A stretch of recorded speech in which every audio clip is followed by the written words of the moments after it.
Trump's domestic troop deployments aren't about crime, they're about intimidation. Domestic troop deployments aren't about crime, they're about intimidation. We're going in, Donald Trump said on Tuesday. When asked whether National Guard troops would be sent to invade Chicago, the comment came as reports emerged that National Guard troops from Texas, not yet federalized under direct presidential control, were preparing to deploy to Chicago in the coming days, in defiance of the opposition repeatedly and forcefully expressed by the Chicago mayor, Brandon Johnson, and the Illinois governor, J.B. Pritzker, both Democrats.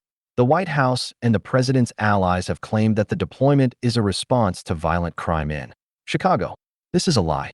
Crime in Chicago has dropped dramatically over the past decades, as it has in every major American city, including Los Angeles, where Trump deployed the National Guard and the Marines earlier this year, and Washington, D.C., where armed federal agents have patrolled the streets for much of the past month. The deployment of armed forces to American cities, serving at his pleasure even when they are not officially under his direct command, has nothing to do with crime, except insofar as the administration has sought to redefine the term to mean democratic governance, racial pluralism, or the presence of immigrants.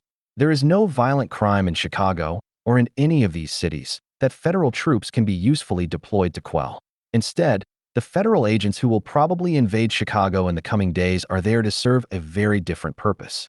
They are there to assert Trump's personal authority over government actions, to intimidate populations that did not vote for him, to terrorize and kidnap immigrants and destroy their families, and to make sure that every American knows that even if they succeed in electing Democrats to run their cities and states, the Trump regime can send armed men to their neighborhoods who answer to Republicans.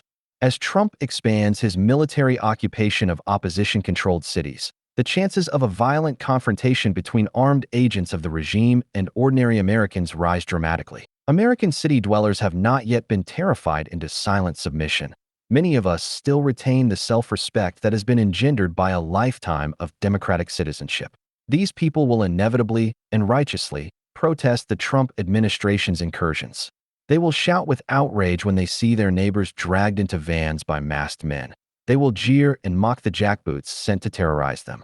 Eventually, it seems inevitable that someone will throw a rock or slam a door too loudly or frighten one of the masked, armed men who knows he has been deployed by an unpopular ruler to suppress a once free public. And one of those men, terrified and hate-filled and ashamed, might, in that moment, fire his gun.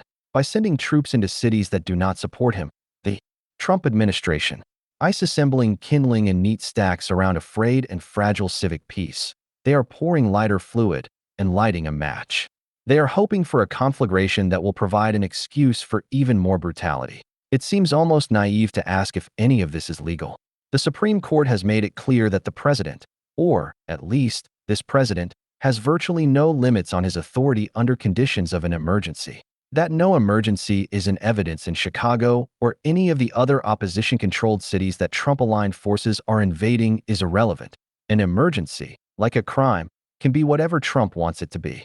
The Supreme Court will, eventually, either greenlight Trump's actions or delay intervening against him for long enough that he will be able to accomplish his aims anyway.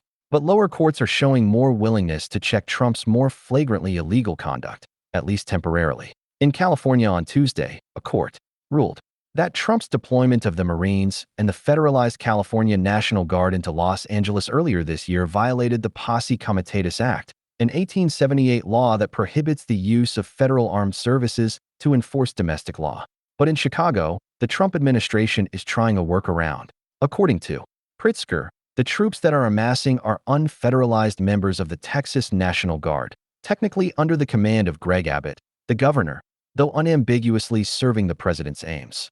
If Pritzker's claim, which Abbott's office has disputed, is true, then the theory is apparently that Republican-controlled states have the authority to send their own troops into Democratic-controlled states, against the wishes and without the permission of the local authorities, to enforce partisan policy preferences. Pritzker, in an attempt to calm his people and prevent needless violence, implored Chicagoans to not take the bait. And certainly the ground forces will create some viral video moments that the president will enjoy posting to his followers. But the line between what is a mere performative display of power and what is an actual seizure of power is no longer quite clear. The boots and the guns, at any rate, are real. Across the planet, Decades of progress towards a healthier planet is being threatened by a global resistance in the form of far-right politicians and governments, fossil fuel influence, and corporations empowered by the political winds to roll back their green pledges. A growing lobby of economic and political denial has been empowered by a U.S. administration that has declared war on climate progress and wider environmental protections. One powerful way to do that is by funding strong, independent journalism that can help stand up to this tide.